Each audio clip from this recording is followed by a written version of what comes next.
Sir வந்து ஒரு முக்கியமான டாபிக், எல்லாருக்கும் இம்பார்ட்டன்டான ஒரு டாபிக், ஹார்ட் அட்டாக். ஹார்ட் அட்டாக்னா இப்ப நம்ம நிறைய பேர் கேள்விப்படுறோம் இன்னைக்குள்ள வாழ்க்கை முறையில சடன் டெத். நம்ம ரோட்டேரியன் நம்ம மெம்பரே ஒரு பிரித்திவ் சார் வந்து 10 நாள் முன்னாடி இறந்திருக்காரு. அவருக்கு நான் 10 வருஷமா பாத்துட்டு இருக்கேன். ஃபர்ஸ்ட் ஒரு நாள் பேக் பெயின் வரும், ரொம்ப அவேர்னஸ் உள்ள ஒரு ஆள் தான். விவேகானந்தன் சார் பக்கத்துல இருந்து அவர் எப்படி கொலாப்ஸ் ஆன சொன்னது பார்த்தா நம்மளுக்கே ரொம்ப கஷ்டமா இருக்கு.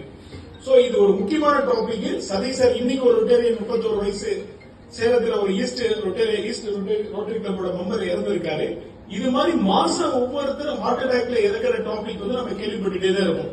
ஒரு 2 to 3 months முன்னாடி ஒரு சிஎம்சி டாக்டர் இறந்திருக்காரு. சடன் டெத் வருது. இது எல்லாமே ஒரு முக்கியமான காரணம் வந்து இன்னைக்குள்ள ஒரு லைஃப் ஸ்டைல் தான். நம்ம வாழ்ற வாழ்க்கை முறை வந்து ரொம்ப மோசமா போயிடுச்சு சார். முக்கியமா காரணம் வந்து கோவிட் வேக்சின் நம்ம நினைக்கிறோம். சில காரணங்கள் இருக்கு, அதுக்கு எவிடன்ஸ் கிடையாது. கோவிட் வேக்சின் போட்டாலும் வரலாம், வராம இருக்கலாம். அது இன்னும் கன்ஃபர்மேட்டரி எவிடன்ஸ் பேஸ்ட் டாக்குமெண்ட் இருக்கணும். முக்கியமான காரணம் வந்து நம்ம வாழ்க்கை முறை மாறிடுச்சு, லைஃப் ஸ்டைல் சேஞ்ச் ஆயிடுச்சு. செடென்டரி லைஃப் வாழ்றோம், எல்லாரும் உட்கார்ந்துட்டு தான் இருக்கும், நடக்கிறதுல போறதில்ல. சோ இந்த ஹார்ட் அட்டாக் பத்தி ஒரு பிரீஃப் இன்ட்ரோடக்ஷன் கொடுத்துறேன் சார். அப்பதான் உங்களுக்கு ஹார்ட் அட்டாக்னா என்னன்னு தெரியும்.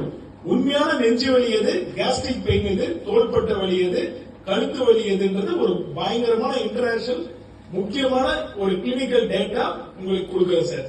இதய வலி எப்படி இருக்கும், மசில்ஸ் எப்படி இருக்கும், மத்த வலி எப்படி இருக்குன்ற ஒரு டிஃபரன்ஷியல் நம்ம பாத்துக்கலாம்.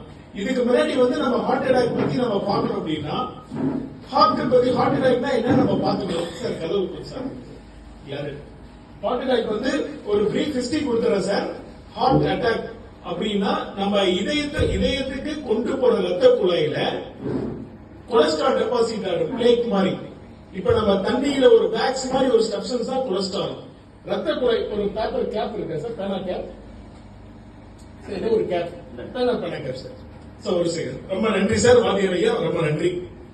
அதாவதுங்க இந்த கேப் இருக்கு பாத்தீங்களா, இந்த மாதிரி ஒரு ஹோல்ஸ் தான் நம்ம இதயத்துக்கு சப்ளை பண்ற ஆர்டரி பேரு கொரோனரி ஆர்டரி. என்னதுங்க, கொரோனரி ஆர்டரி. இதையும் ஒரு தசனா, ஹார்ட் மசில்ஸ் வந்து அது ஒரு வகையான மசில்ஸ். அது வந்து இன்வாலண்டரி மசில்ஸ், நம்மள அறியாம வேலை செஞ்சுட்டே இருக்கு.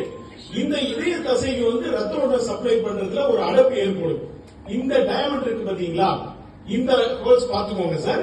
இதுல 4 அடவு என்னன்னா ஃபேட் டெபாசிட் ஆகிற பேரு பிளேக்னு பேருங்க. பிளேக்னா அந்த பிளேக் இல்லைங்க, கொலஸ்ட்ராலோ மத்த இது கொலஸ்ட்ரால் சப்ஸ்டன்ஸ் மாதிரி உள்ள வேக்ஸ் மாதிரி உள்ளது போய் 4 அடவு டெபாசிட் ஆகி இந்த ரத்த குழாயோட கேப் குறைஞ்சிடும், நேரோ ஆயிடும். நேரோனா சுருங்கி போயிடும். சுருங்கி போயிட்டா இதயத்துக்கு போற ரத்த ஓட்டம் குறைஞ்சிச்சுனாவோ நின்னாவோ அடைப்பு ஏற்பட்டு நின்னாவோ ஹார்ட் அட்டாக் வந்துடும். சோ இது பேர் coronary artery disease. Heart attack ஏன் வருதுன்னு பாத்துட்டீங்கன்னா அதுக்கான ரிஸ்க் ஃபேக்டர் நம்ம சொல்லிடுறோம் சார். சோ இந்த ரத்த குழாயில அடைப்பு ஏற்படும் போதுதான் ஹார்ட் அட்டாக் வருது. இது வந்து மைல்டா இருக்கலாம், சிவியரா இருக்கலாம், சடன் ரொம்ப மேசிவ் அட்டாக் கூட வரலாம்.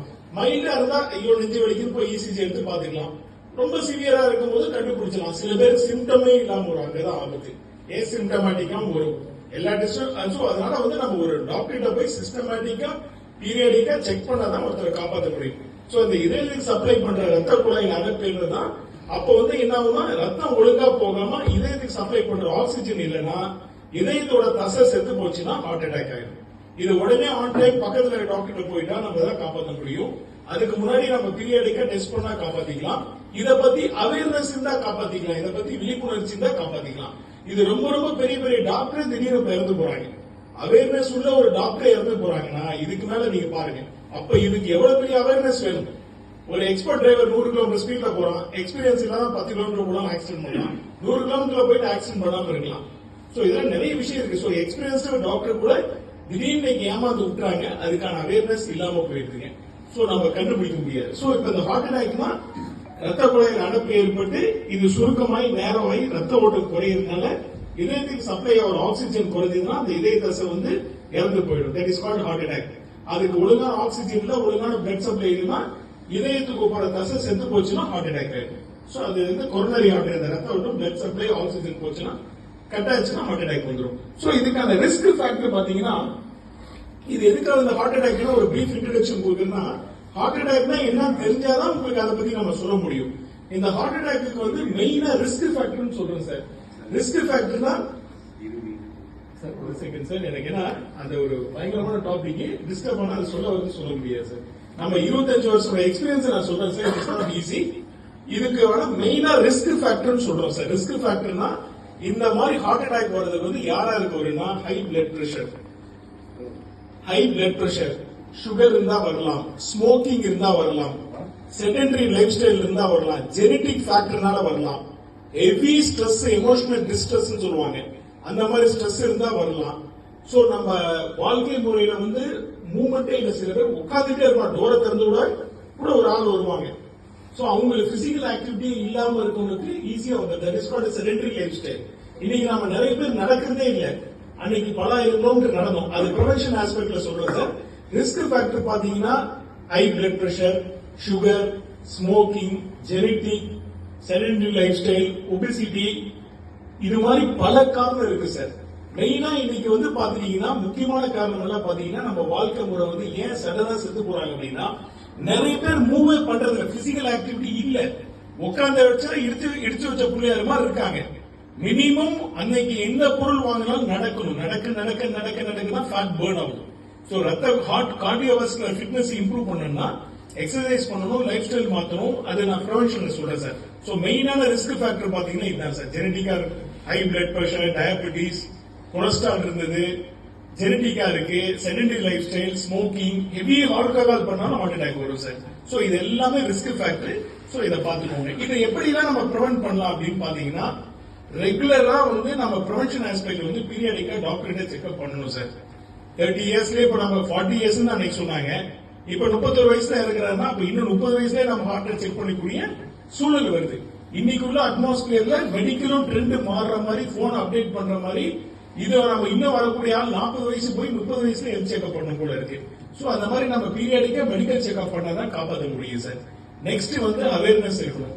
தேர்ட் திங் பாருங்க, டெய்லி நம்ம கார்டியோவாஸ்குலர் வாக்கிங், ஒரு இதயத்தை ரத்த ஓட்டம் போயிட்டே இருந்தா அடப்பு ஏற்படாதுங்க, ஃபேட் பர்ன் ஆகும். சோ அதுக்கு blood supply improve, cardiovascular fitness சொல்லுவாங்க. அது ரொம்ப சிம்பிளா 3 வகையான ஆஸ்பெக்ட்ல நம்ம இது பண்ணிக்கலாம். வாக்கிங் போலாம், சைக்கிளிங் போலாம், ஸ்விம்மிங். இது 3மே நம்பர் 1 டாஸ்க் சார். ஏரோபிக்ஸ்ல சொல்லுவாங்க வித் பிரசன்ஸ் ஆஃப் ஆக்சிஜன். நம்ம இது நடக்க என்ன ஆகுது சார், அன்னைக்கு எல்லாருமே என்ன பண்ணுவாங்க, பல கிலோமீட்டர் நடந்து போவாங்க. நடக்க நம்ம பாடி ரத்த ஓட்டம் போக இதயம் வேலை செய்ய இதயத்தோட ஃபிட்னஸ் இம்ப்ரூவ் ஆகுது. இதயத்தோட ஃபிட்னஸ் இம்ப்ரூவ் ஆனா இதயம் ஒழுங்கா இயங்கும். சோ ரத்த ஓட்டம் ஒழுங்கா சீரா போயிட்டே இருந்தா ஃபேட் டெபாசிட் ஆகாது சார். சோ அதுக்கு ரெகுலரா வாக்கிங், சைக்கிளிங், ஸ்விம்மிங், இது மாதிரி ஏதோ ஒரு ஆக்டிவிட்டி நம்ம பண்ணிட்டே இருக்கணும். அது ஒண்ணு. நெக்ஸ்ட் நம்ம ஸ்ட்ரெஸ் இல்லாம வாழ கத்துக்கணும் சார். காலையில இருந்து நைட் வரைக்கும் எல்லாருமே ஹெவி ஸ்ட்ரெஸ்ஸோட தான் இருக்கும். ஸ்ட்ரெஸ் ஒரு ரிஸ்க் ஃபேக்டர் சார், சொல்ல மாட்டோம். சோ நம்ம ப்ரிவென்ஷன் பண்ணனா உணவு முறை ஃபேட் கம்மியா, பேலன்ஸ்டு டயட்டா, ஃபைபர் ரிச் இன் ஃபுட். அதாவது ஃபைபர்னா இந்த 4 சத்து உள்ள இது ஃப்ரூட்ஸ், வெஜிடபிள்ஸ், இது மாதிரிலாம் சாப்பிட்டோம்னா கொலஸ்ட்ரால கம்மி பண்ணும். சோ பேலன்ஸ்டு டயட் சாப்பிட்டுட்டு ரெகுலரா எக்ஸசைஸ் பண்ணி ஸ்ட்ரெஸ் இல்லாம இருந்தோம்னா, ரெகுலர் செக்அப் பண்ணிக்கிட்டோம்னா எஸ்கேப் ஆகிடலாம். அதையும் மீறி வருது அப்படின்னா உண்மையான இதய வலிக்கும் நம்ம மசில்ஸ்க்கும் கண்டுபிடிக்க தெரியணும் சார். இப்ப சார் நின்னுக்கோங்க சார், ஒரே ஒரு செகண்ட் சும்மா நின்னுக்கோங்க. என்னன்னா இப்ப நல்லா புரிஞ்சுக்கோங்க சார், ஒரு ஹார்ட் பெயின் எப்படி இருக்குன்னா, இந்த நெஞ்சில ஹெவியா பிரஷர் வச்சு அழுத்துற மாதிரி இருக்கும். 100 கிலோ கல்ல வச்சு அழுத்தினா எப்படி இருக்குமோ அந்த மாதிரி ஒரு பிரஷர், நல்லா ஹெவி பிரஷர் இங்க ஃபீல் பண்ணலாம். ஷோல்டர் கிட்ட வரலாம், பல்லு தாடை கிட்ட வரலாம், கழுத்து கிட்ட வரும், பேக்ல வரும், இங்க கீழே சில டைம் இன்டைஜெஷன் மாதிரி பெயின் வரலாம். சோ ஒரு ஹார்ட் அட்டாக் ஒரு பெயின் பாத்தீங்கன்னா இது இங்க இருக்கு. இதோட வலி எங்கெங்க வரும்னா ஷோல்டருக்கு வரும், தாடைக்கு வரும், கழுத்து பின்னாடி வரும், நடு முதுகுக்கு வரும் sir. Centre of the chest வரும், இங்க ஒரு இன்டைஜெஷன் மாதிரி வரலாம் சில பேருக்கு. சோ இதை எப்படி கண்டுபிடிக்கணும்னா டிஃபரன்ஷியேட் பண்ணணும். உட்கார்ல சார், நன்றி. இதை டிஃபரன்ஷியேட் பண்ணணும். இது ஒரு மருத்துவரால மட்டும்தான் சொல்ல முடியும். இது தசை வழியா இதய வழியான கண்டுபிடிக்கணும். பேசிக்கா போய் நம்ம எப்படி அப்படின்னா ஒரு மஸ்குலோஸ்கெலட்டல் ஸ்பெஷலிஸ்ட், ஒரு எங்களை மாதிரி ஒரு டாக்டர், பிசியோதெரபிஸ்ட், மசில்ஸ் பத்தி டிஃபரன்ஸ் தெரிஞ்சு அந்த வலியை டிஃபரன்ஷியல் டயக்னோசிஸ் சொல்லுவாங்க. இது ஒன்னால மட்டும் தான் கண்டுபிடிக்க முடியும். டிஃபரன்ஷியல் டயக்னோசிஸ் பண்ணாதான் அந்த டாக்டரால கண்டுபிடிக்க முடியும். தசை வழியா இதய வழியா கண்டுபிடிக்கணும். அதுக்கு சிஸ்டமேட்டிக்கா first cardiac issue rule out பண்ணணும். சோ நம்ம இசிஜி, எக்கோ, இல்ல அதுல ரிஸ்க் இருந்தா ஆஞ்சியோகிராம், இது மாதிரிலாம் பண்ணா மட்டும்தான் கன்ஃபர்மேஷன் பண்ண முடியும் சார். பட் உண்மையான ஒரு இதய வலி, மசில்ஸ் வலி ஒரு டாக்டர் கண்டுபிடிக்க முடியும். சோ அது எப்படின்னா டிஃபரன்ஷியல் டயக்னோசிஸ், கிளினிக்கல் எக்ஸாமினேஷன்ல, ஹிஸ்டரியில, ரிஸ்க் ஃபேக்டர் அனாலிசிஸ்ல அழகா கண்டுபிடிக்க முடியும். சோ அவரால் ரொம்ப முடியலன்னா ஒரு உண்மையாலுமே மேசிவ் அட்டாக் வர்றதுக்கு முன்னாடி ஒரு சயின்ஸ் சொல்லுவாங்க, பேஷண்ட்டுக்கு ஒரு அறிகுறி இருக்கும். அந்த அறிகுறி இருக்கும் போது நீங்க ஹாஸ்பிட்டல் போயிட்டீங்கன்னா தப்பிச்சுக்கலாம் சார். சோ இப்போ ஒரு ஹார்ட் அட்டாக் சிம்டம் பாத்தீங்கன்னா இது மாதிரிதான் இருக்கும். உங்களுக்கு ஒரு டவுட் வந்ததுன்னா நெக்லெக்ட் பண்ணாம பக்கத்துல இருக்க ஹாஸ்பிட்டல் போய் எம்டி டாக்டரோ இல்ல கார்டியாலஜிஸ்டையோ போய் பார்த்தா மட்டும்தான் காப்பாற்ற முடியும் ஒழிச்சு நார்மல் டாக்டரால கண்டுபிடிக்க முடியாது. அந்த ஸ்பெஷலிஸ்ட் இருந்து இசிஜி எடுத்து பார்த்தோ, எக்கோ எடுத்து பார்த்தோ, இல்ல ஹார்ட் அட்டாக் வந்திருக்காங்க அதுக்கு சில இன்ஃபர்மேட்டிவ் பிளட் டெஸ்ட் இருக்கு அது பார்த்தோ, த்ரெட்மில் பண்ணியோ ஆன்ஜியோ பண்ணியோ அதை தீர்மானம் பண்றது ஒரு கார்டியாலஜிஸ்ட் தான். உங்களுக்கு சந்தேகம்னு வந்தா ஒரு நல்ல டாக்டரை போய் உடனே பார்த்துக்கணும். சோ இந்த மாதிரி ஓகே இல்ல சார், அதுதான் சார் சொல்றது. அது வந்து எமோஷனல் நம்ம சைக்காலஜிக்கல் பெயின் பார்க்கணும். அது ஒரு ஹார்ட் அட்டாக் இருக்கும் நினைச்சா ஹார்ட் அட்டாக் இருக்கும் போது ஐயோ நெஞ்சு வலிக்கிற மாதிரி இருக்கும், அது பேர் சைக்காலஜிக்கல் பெயின். சைக்காலஜிக்கல் பெயினுக்கும் இதுக்கும் நீங்க உங்களுக்கு டவுட் இருந்தா செக் பண்ணிக்கலாம், எதுவுமே தப்பு கிடையாது. யாருமே அவேர்னஸ் இல்லைன்னா மெடிக்கலை காப்பாற்ற முடியாது. எந்த கேன்சரா இருந்தாலும் ஏர்லி ஸ்டேஜ்ல இருந்து ஓரளவு காப்பாற்றலாம், அவேர்னஸ் இல்லைன்னா காப்பாற்ற முடியாது. ஓகேங்களா? சோ ரொம்ப நன்றி ஃப்ரெண்ட்ஸ். யாருன்னா டவுட்னா கேட்கலாம், ஒரு 5 minutes டவுட் கேட்டு விட்டலாம்.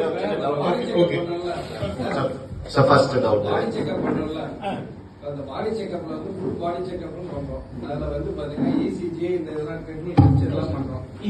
இதுல ஹார்ட் அட்டாக் வந்து பிளாக் இருக்குங்கிறது எந்த டெஸ்ட்ல கண்டுபிடிப்பீங்க சார்? இது அதான் நம்ம சொன்னோம் இல்லைங்களா, அருமையான கொஸ்டின் சார். அதுக்கு வந்து ஜெனட்டிக்கா இப்போ உங்க பேரண்ட்ஸ்க்கோ யாருக்கோ இருக்குன்னா அதை போய் டாக்டர்கிட்ட சொல்லி பீரியாடிக்கா அந்த ஸ்பெசிபிக் மட்டும் எடுக்கணும். இப்ப ஜெனட்டிக்னா இப்போ ஒரு ஃபேமிலியில அவங்க அப்பா அம்மா யாரோ ஒருத்தர் சடனா ஹார்ட் அட்டாக்ல இறந்து போறாங்க அப்படின்னா அது ஜெனட்டிக். இல்ல அவங்க ஃபேமிலியில பார்த்தா நிறைய பிரதர்ஸ் கூட ஸ்டக்குன்னு இருந்திருக்கலாம். அப்ப வந்து நம்ம டாக்டர்கிட்ட போய் yearly once or 6 months once வந்து நம்ம செக் பண்ணாதான் தெரியும் சார். நார்மல் டெஸ்ட்ல கண்டுபிடிக்க முடியாது. உங்களுக்கு ரிஸ்க் இருக்கு, டவுட் இருக்குன்னா அதுக்கான ஸ்பெசிபிக் டெஸ்ட் பண்ணாதான் தெரிய முடியும். நீங்க பண்ற சிம்பிள் மாஸ்டர் செக்அப்ல கண்டுபிடிக்க முடியாது. ஸ்பெசிபிக் டெஸ்ட்னு சொல்லுவாங்க. உங்களுக்கு இதயத்துக்கு ஹார்ட் அட்டாக் வர ரிஸ்க் இருக்கா, ஃபேமிலி ஹிஸ்டரி இருக்கா, ஸ்மோக்கிங் இருக்கா, மத்த ரிஸ்க் ஃபேக்டர் அதிகமா இருந்தா yearly once or 6 months once போய் பாத்துக்கணும். இந்த ரிஸ்க் ஃபேக்டர் இருந்தா உடனே போய் டாக்டரை பார்த்து செக் பண்ணிக்கணும். வராது சார். அதுல வந்து வரும், சிம்பிளா இருந்தா தெரியும், பெருசா இருந்தா தெரியும், ஒரு இசிஜில தெரியும், பட் ஃபுல்லா தெரியும். இன்னைக்கு பண்ற எல்லா மாஸ்டர் செக்அப்லயும் இசிஜி டிஎம்டி கம்பல்சரி வந்துருது. சார் த்ரெட்மில் போனா தெரியும் சார். சில இது எல்லாமே ஏசிம்டமேட்டிக்கா இருக்கும் சார். எல்லா டெஸ்ட்லயும் எல்லாம் தெரியாது. நிறைய பேர் நார்மலா எல்லா டெஸ்டும் பண்ணுவாங்க பீரியாடிக்கா, பட் அன்னைக்கு அது காமிக்காது சார். சைலண்டா இருக்கும் சார். உள்ள இல்ல 10 வருஷமா கொழுப்படிச்சுன்னா திடீர்னு ஹார்ட் அட்டாக் வரும் சார். பேசிக் டெஸ்ட்ல வந்து நிறைய பேரால கண்டுபிடிக்க முடியாது. இதயத்துக்குன்ற ஸ்பெஷலிஸ்ட பார்த்தா மட்டும் தான் காப்பாற்ற முடியும் சார். நார்மலா காப்பாற்ற முடியாது. இங்கெல்லாம் நிறைய பேர் வந்திருக்காங்க சார். இப்ப 4-5 ஸ்பெஷலிஸ்ட் வந்திருக்காங்க. நல்ல அந்த காலத்துல எம்டி டாக்டர் பொது மருத்துவர் சொல்ற ஜெனரல் பிசிஷியனால கண்டுபிடிக்க முடியும். அப்படி இல்ல இப்ப கார்டியாலஜிஸ்ட் நிறைய ஸ்பெஷலிஸ்ட் வந்தாங்க. ஒரு 4-5 டாக்டர் தருமபுரியில இருக்காங்க. அதுல பெஸ்ட் நாம சொல்லக்கூடாது சார். எல்லாருமே பெஸ்ட். லிஸ்ட் ஆஃப் டாக்டர்ஸ் வந்து நீங்க பாத்தீங்கன்னா போதும் சார், கூகுள்ல பார்த்தா போதும். ஏன்னா நான் சொல்லி மாட்டிட்டா எனக்கு எதுக்குப்பா எல்லாரும் நண்பர் நாம வந்து அப்படி சொல்ல முடியாது சார். சார் என்ன சார்? சார் வேற டவுட் சார், ஸ்கிப் சார், இதை விட்டுருங்க. இதெல்லாம் வந்து ஃபாரின் கண்ட்ரில பாத்தீங்கன்னா ரெகுலராவே டாக்டர் அட்வைஸ்ல ரெகுலராவே எடுத்துக்கிறாங்க. அதனால வந்து ஹார்ட் அட்டாக் தடுக்கலாம் அப்படிங்கிற கண்டிப்பா ஓரளவுக்கு ப்ரிவென்ட் பண்ணலாம். அதையே நம்ம இந்தியாவில அல்லது அந்த அளவுக்கு நம்ம வந்து டெவலப்டு கண்ட்ரி இல்ல சார். இப்ப சில பேருக்கு அவேர்னஸ் வருது. இப்ப சில டாக்டர் வந்து அதான் சஜஸ்ட் பண்றாங்க. எல்லாருமே அந்த பிளட் தின்னர் எடுக்கணும் அவசியம் இல்ல. ரத்தம் உறையாம இருக்கிறதுக்கு ஆஸ்பிரின் இது மாதிரி கோபிட்ரால் இந்த மாதிரி மாத்திரலாம் வந்து இல்ல சார். ஒரே ஒரு நிமிஷம் சார். சார் கேட்கறது பயங்கரமான கோல்டன் பாயிண்ட் சார். ஒரு செகண்ட் லிசன் பண்ணுங்க. ஃபாரின் கண்ட்ரில ஈகோ ஸ்கிரீன் அந்த மாதிரிலாம் தானா பிளட் தின்னர்லாம் எடுத்துக்கிறாங்க. நம்ம கண்ட்ரில ஏன் எடுக்கிறது அப்படின்னா, நம்ம கண்ட்ரில இப்ப ஒரு சில பணக்காரர் வந்து அவேர்னஸ் ஆகி 40 வயசுக்கு மேல சிட்டியில இருக்க எடுத்துட்டு தான் இருக்காங்க சார். நிறைய பேர் வந்துருச்சு. எல்லாருக்கும் கொடுக்க முடியாது. நீ வந்து சும்மா போய் ஒருத்தர் கொடுத்தா சாப்பிட மாட்டாங்க. எனக்கு ஒரு டவுட் இல்லை சார். கார்டியாக்னு சில எக்ஸசைஸ் எல்லாம் இருக்கு, டெய்லி எக்ஸசைஸ் எல்லாம். அது எல்லாத்துக்கும் நம்ம மெம்பர்ஸ்க்கு எல்லாருக்கும் சொல்லி கொடுத்தீங்கன்னா எல்லாரும் ரொம்ப ரொம்ப சார் ஒரு கை தட்டிருக்குமா? இல்ல இல்ல முக்கியமான எக்ஸசைஸ் இப்ப நான் சொன்னேன். கார்டியோவாஸ்குலர், அதாவது இந்த ஹார்ட்டுக்குன்னு முக்கியமான எக்ஸசைஸ் பாத்தீங்கன்னா கார்டியோவாஸ்குலர் ஃபிட்னஸ், இதயத்தோட ஃபிட்னஸ் இம்ப்ரூவ் பண்றதுக்கு முக்கியமான எக்ஸசைஸ் இருக்கு. ஒன்னு வந்து வாக்கிங், சரிங்களா? வாக்கிங் பண்ணலாம், ரன்னிங் பண்ணலாம், ஜாகிங் பண்ணலாம், அவன் ஃபிட்னஸ் மாதிரி. நெக்ஸ்ட் சைக்கிளிங், இதையும் சூப்பரா வேலை செய்யும். 45 நிமிஷம் ஒரு சைக்கிள் ஓட்டினீங்கன்னா முட்டிக்கு பிரஷர் கிடையாது, ஹார்ட் நல்லா இருக்கும். நிறைய பேர் அதனால சைக்கிளிங் போவாங்க. தேர்ட் வந்து ஸ்விம்மிங் சார். இது மூணுமே 45 to 50 நிமிஷம் பண்ணலாம். வீக்லி 5 to 6 days பண்ணலாம். 4 to 5 days பண்ணாலே ஹார்ட் அட்டாக் வருது. According to American Heart Association வந்து 45 நிமிஷம் நடந்தீங்கன்னா வீக்லி 4 to 5 days பண்ணாலே ஹார்ட் அட்டாக் வரதை தடுக்கிறதுக்கு இந்த எக்ஸசைஸ் எல்லாம் யூஸ் ஆகும் சார். வாக்கிங், ஸ்விம்மிங், சைக்கிளிங், இது 3 ஆக்டிவிட்டி எது பண்ணாலுமே உங்களுக்கு ஹார்ட் அட்டாக் வராததுக்கு தடுக்கும் சார். ப்ரிவென்ஷன் ஆஸ்பெக்டுக்கு இந்த எக்ஸசைஸ் யூஸ் ஆகும் சார். சார் இன்னொரு ஒரே டவுட். கேளுங்க சார், எனிதிங் கேளுங்க. நெஞ்சு வலின்னு போனவங்க ஹாஸ்பிட்டல் என்ன பண்றாங்க, போனோடனே எல்லா கேள்வியும் நீயே கேட்டேன். இல்ல சார், அவர் கேட்கணும் சார். சார் ஒரே நிமிஷம், சூப்பர் கேள்வி தான் கேளுங்க. போய் நாம இந்த வலிமையை வந்து அட்மிட் பண்ணி ஆன்ஜியோ பண்ணி எல்லாம் ஸ்டன் வைக்கணும்னு வைக்கிறாங்க. எஸ், ஒரு சில பேர் அதெல்லாம் தேவையே இல்லை அப்படிங்கிற மாதிரி சொல்றாங்க. Very good, sir. Once open பண்ணி இது பண்ணி செஞ்சுட்டாங்கன்னா அது நம்ம காலத்துக்கும் ஒரு இல்ல சார், ரொம்ப சூப்பரான கேள்வி சார். பட் எல்லா மருத்துவரும் அப்படி சொல்லிட முடியாது. சில பேர் அப்படி சொல்றாங்க. பட் உண்மையா அந்த ரிஸ்க் ஃபேக்டர் இருக்கான்றத வந்து நம்ம பாத்துக்கணும் சார். அது ஹாஸ்பிட்டல், ஒரு ஹாஸ்பிட்டல் பண்றதை வச்சு நம்ம எல்லாமே சொல்ல முடியாது. சம் திங்ஸ் ஹேப்பன் ஆகலாம். நார்மலா இருக்கவங்களுக்கும் பண்ணலாம், பண்ணாம இருக்கலாம், அது வேற விஷயம். பட் நம்ம நல்ல டாக்டரை விசாரிச்சு ஃபர்ஸ்ட் கிளாஸ் ஹாஸ்பிட்டல்ஸ் எல்லாம் இருக்கு. பிஸி ஹாஸ்பிட்டல் போங்க, ரமணா மாதிரி போய் மாட்டிக்காதீங்க. பிஸியான ஹாஸ்பிட்டல் பண்ண மாட்டாங்க. GKNM குப்புசாமி இருக்கு, வெரி குட் ஹாஸ்பிட்டல்ஸ் எக்கச்சக்கமா இருக்கு சார், பண்ண மாட்டாங்க. Thank you. Very good sir. Doctor Apollo பற்றி ஒரு சார் ஒரே ஒரு நிமிஷம் சார். நான் அப்ரோல ஒரு வருஷம் ஒர்க் பண்ணேன், ராமச்சந்திரால படிச்சேன். எல்லா ஹாஸ்பிட்டலும் சார் என்ன சார் சூப்பர் கேள்வி, முடிச்சுக்கலாம் சார். சார் ஃபுட்டு தான் சார் லைஃப்லயே முக்கியமான விஷயம். நடக்கிறமோ இல்லையோ லோ ஃபேட் இது சாப்பிடணும் சார். கொழுப்பு சத்து கம்மியா உள்ள உணவு சாப்பிடணும். இப்போ ஒருத்தர் 10 கிலோமீட்டர் டெய்லி நடக்கிறான்னா நிறைய ஃபேட் சாப்பிடலாம். 10 கிலோமீட்டர் நடக்கல, சும்மா வீட்டுக்கு ஆபீஸ்க்கு தான் போறான்னா ஃபேட் இல்லாத, ஆயில் இல்லாம, கொலஸ்ட்ரால் ஃப்ரீ ஃபுட் தான் சாப்பிடணும். மட்டன் சாப்பிடக்கூடாது. சிக்கன்ல ஸ்கின் அவுட் பண்ண சிக்கன் சாப்பிடலாம், ஃபிஷ் சாப்பிடலாம், ஃபேட் கிடையாது. அதுவும் வஞ்சர மீன் சாப்பிட்டா ஹார்ட் அட்டாக்கே வராது. அது ஒமேகா 3 ஃபேட்டி ஆசிட் இருக்கு. அது எதுக்கு நீங்க டேப்லெட் மீன் எடுக்கும்? மத்திய மீன் ஒமேகா 3 எல்லாம் இருக்கு சார். மத்திய மீன்ல வஞ்சர மீன்ல ஒமேகா 3 இருக்கு சார். சார் இதெல்லாம் வந்து சயின்டிபிகலி ப்ரூவ்ட் இல்லாத கேள்வி சார், அதை நான் சொல்ல முடியல. இன்னைக்கு வந்து சித்தா மாதிரி உள்ள இதுல வந்து சில பேர் சொல்றாங்க. சார் இதுக்கு மேல ஜிம் வாங்க அப்படின்னு ஓகே ஓகே.